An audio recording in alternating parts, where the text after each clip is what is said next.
Today marks a critical new front in the impeachment inquiry. Open public hearings on live TV that the Republicans have been calling for weeks, but immediately dismissed today as a low-rent Ukrainian sequel to the Mueller inquiry. The Democrats, by contrast, insisting that it was their solemn duty to pursue the truth. That is why they called their star witness first, Bill Taylor, the U.S. ambassador to Ukraine, who really blew the closed-door hearings apart last week when he said it was his clear understanding that President Trump had withheld that aid to Ukraine in return for political favours, the so-called quid pro quo. Well, he delivered them some fresh evidence today, saying that one of his members of staff had since told him that they overheard a conversation in which President Trump was inquiring about those investigations that he wanted Ukraine to pursue that are now at the heart of this impeachment inquiry. In terms of timing, John, more hearings this week and next, and then the articles of impeachment will be drawn up and the House will take a vote. And barring any major unforeseen event, it now seems inevitable that Donald Trump will become just the third president in US history to be impeached. But when that process passes to the Republican-controlled Senate, it is extremely unlikely that he will be removed.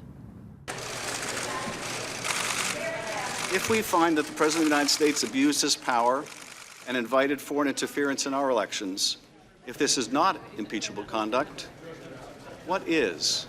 The Democrats are advancing their impeachment sham, that this is a carefully orchestrated media smear campaign. After weeks of closed-door hearings, the impeachment inquiry into President Donald J. Trump burst into the open today. This is an NBC News special report. The impeachment hearings. Broadcast networks broke into their programming schedules to witness history. Expect this first hour to be a blockbuster. Two career diplomats, George Kent on the left, a State Department official, and Bill Taylor, the ambassador to Ukraine, who testified on live TV that President Trump had withheld military aid to pressure Ukraine's President Zelensky into opening investigations concerning his political rival, Joe Biden. Do you swear or affirm that the testimony you are about to give is the truth? Mr. Taylor talked of an alternative channel of diplomacy in Ukraine that included Gordon Sondland, the US ambassador to the EU, whom Mr. Taylor had texted to express his alarm over the aid being withheld in exchange for investigations, the quid pro quo. As I said on the phone, I think it's crazy to withhold security assistance for help with a political campaign. What did you mean when you said you thought it was crazy? I meant that because of the importance of security assistance for Ukraine, as well as our own national interest, to withhold that assistance for no good reason other than help with a political campaign made no sense. Have you ever seen another example of foreign aid conditioned on the personal or political interests of the President of the United States? No, Mr. Goldman, I've not. The Republicans chose to pursue President Trump's unsubstantiated corruption claim that Joe Biden's son, Hunter, only secured a lucrative role with the Ukrainian gas company because his father was the then vice president. He's getting paid $50,000 a month, but we don't know whether he had any experience, he spoke the language, or whether he moved to Ukraine, correct? Correct. The public hearings aim to answer if President Trump sought to exploit Ukraine's vulnerability and make US aid contingent on Ukraine's willingness to help his re-election. The matter is as simple and as terrible as that. The US has only attempted to impeach 3 presidents before, but no previous inquiry has been against the backdrop of 24-hour news and in the world of social media, and a president who's weaponized Twitter to present his own version of the facts. They're trying to stop me because I'm fighting for you. Donald Trump supposedly was the only person not watching the hearings today, but his messaging machine was in full working order. Well, whether or not the president was actually watching those hearings, we do know that he was busy entertaining his friend, President Erdogan of Turkey, as our foreign correspondent Jonathan Rugman reports. It is among the biggest contradictions of Donald Trump's White House. President Erdogan described by his host as a hell of a good leader, and yet threatened by US sanctions, in the worst fallout between Ankara and Washington in over 40 years. Last month, Turkish troops occupied northeastern Syria, after a phone call between the two leaders was taken by Erdogan as a green light to invade. As thousands of Kurds fled, Trump then went back on himself, imposing sanctions on Turkey and threatening to destroy its economy. You don't want to be responsible for slaughtering thousands of people, the US president wrote. Don't be a tough guy, don't be a fool. After a ceasefire, Trump lifted the sanctions. The Turks launched joint military patrols with their new best friends, the Russians, to the fury of Syrian Kurds who saw their dream of a Kurdish state lying in ruins.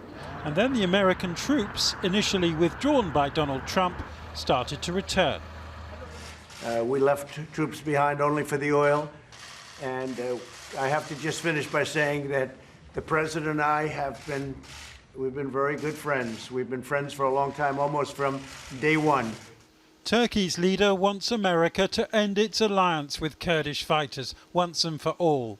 But Congress wants to impose new sanctions over Turkey's military operation. And so Erdogan is expelling ISIS fighters held in Turkish jails as his response to international pressure. One American citizen has been deported to the Greek border this week, where he was filmed trapped in no man's land. Mr. Erdogan said it was not his concern. What he really wants is this Turkish preacher, Fethullah Gülen, the man he accuses of plotting a coup against him, extradited to Turkey from his refuge in the United States.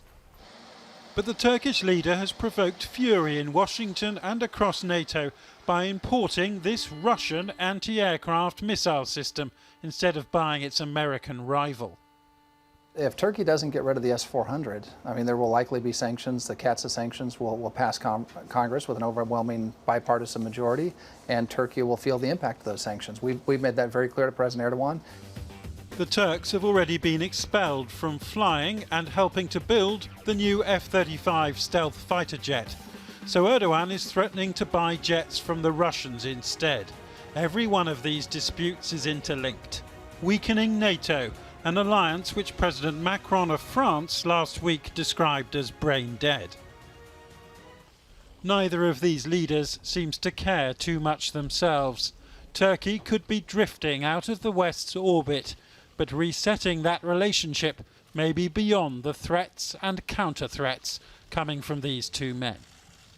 Jonathan Rugman reporting. Well, joining us now from Washington is the political commentator Curt Videla, formerly a Republican congressional aide, now a Democrat.